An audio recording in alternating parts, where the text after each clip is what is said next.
Un homme était tombé malade. C'était Lazare de Béthanie, le village de Marie et de sa sœur Marthe. Marie est celle qui versa du parfum sur le Seigneur et lui essuya les pieds avec ses cheveux. Lazare, le malade, était son frère. Donc, les deux sœurs envoyèrent dire à Jésus, Seigneur, celui que tu aimes est malade. En apprenant cela, Jésus dit, cette maladie ne conduit pas à la mort. Elle est pour la gloire de Dieu, afin que par elle le Fils de Dieu soit glorifié.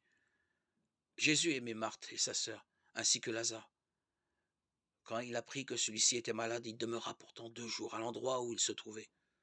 Alors seulement il dit aux disciples, revenons en Judée. Les disciples lui dirent, Rabbi, tout récemment les Juifs cherchaient à te lapider, et tu retournes là-bas? Jésus répondit, ne fait-il pas jour pendant 12 heures?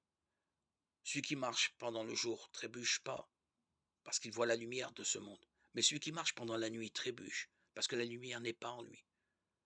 Après ces paroles, il ajouta, Lazare, notre ami, s'est endormi, mais je m'en vais le tirer de ce sommeil. Les disciples dirent alors, Seigneur, s'il s'est endormi, il sera sauvé. Car ils pensaient que Jésus voulait parler du sommeil, tandis qu'il parlait de la mort. Alors il leur dit clairement, Lazare est mort, et je me réjouis de n'avoir pas été là à cause de vous pour que vous croyiez. Mais allons auprès de lui. Thomas, dont le nom signifie jumeau, dit aux autres disciples, allons-y, nous aussi pour mourir avec lui. Quand Jésus arriva, il trouva Lazare au tombeau depuis 4 jours déjà. Comme Béthanie était tout près de Jérusalem, à une demi-heure de marche environ, beaucoup de Juifs étaient venus manifester leur sympathie à Marthe et à Marie dans leur deuil. Lorsque Marthe apprit l'arrivée de Jésus, elle partit à sa rencontre, tandis que Marie restait à la maison. Marthe dit à Jésus, Seigneur, si tu avais été là, mon frère ne serait pas mort. Mais je sais que, maintenant encore, Dieu t'accordera tout ce que tu lui demanderas. Jésus lui dit, ton frère ressuscitera. Marthe reprit, je sais qu'il ressuscitera au dernier jour, à la résurrection. Jésus lui dit, moi je suis la résurrection et la vie. Celui qui croit en moi, même s'il meurt, vivra. Et tout homme qui vit et qui croit en moi ne mourra jamais. Crois-tu cela? Elle répondit, oui Seigneur, tu es le Messie, je le crois, tu es le Fils de Dieu, celui qui vient dans le monde. Ayant dit cela, elle s'en alla appeler sa sœur Marie et lui dit tout bas, le Maître est là, il t'appelle. Marie, dès qu'elle l'entendit, se leva aussitôt et partit rejoindre Jésus. Il n'était pas encore entré dans le village, il se trouvait toujours à l'endroit où Marthe l'avait rencontré. Les Juifs qui étaient à la maison avec Marie, elle lui manifestait leur sympathie. Quand ils la virent se lever et sortit si vite, la suivirent pensant qu'elle allait au tombeau pour y pleurer.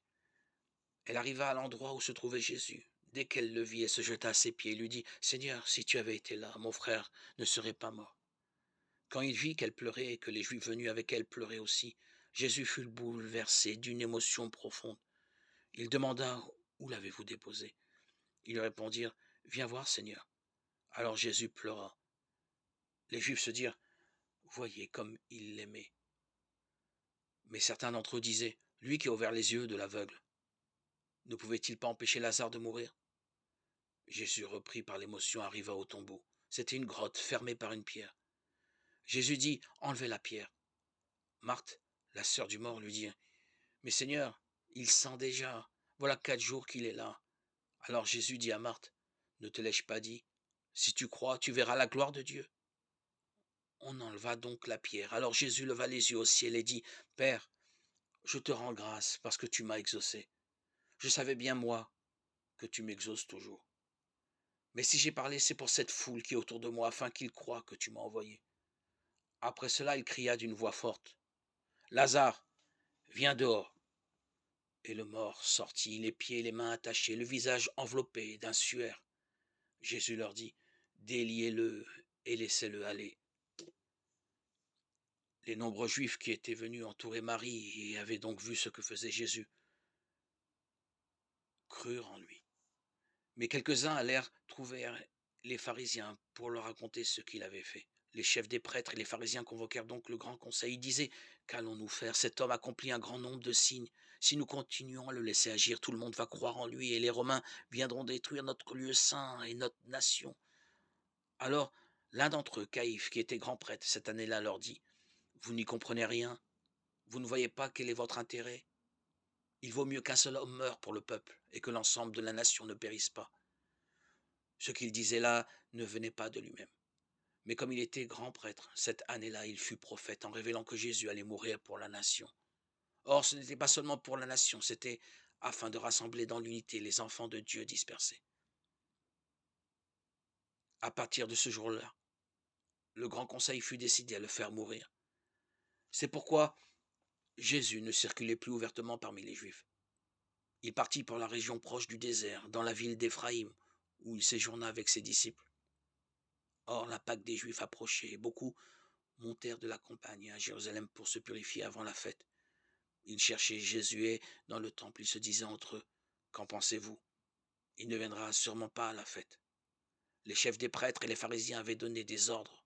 Quiconque saurait où il était devait le dénoncer pour qu'on puisse l'arrêter. Jean 11, 1, 57.